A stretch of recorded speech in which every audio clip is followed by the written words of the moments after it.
orang cerah sekali no, coba deh cerita kira na. Dua orang cukup dah.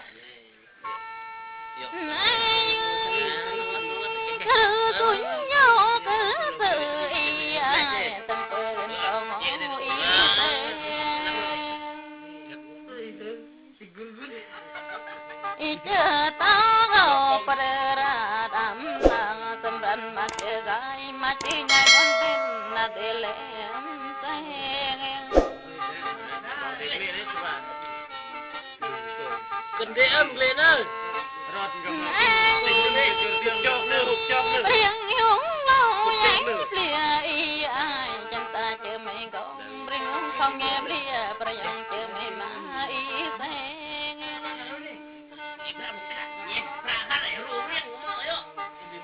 Y ôm ưng riêng rơ ang bự tê gan mừng anh tê lê tê y sen.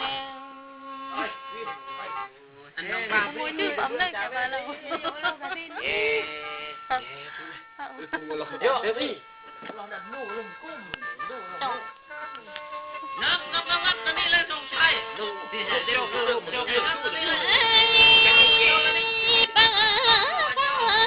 Tôi lừa chứ ngô cho ta chả tới vườn ra chạy làng ai chom nỉ nữa.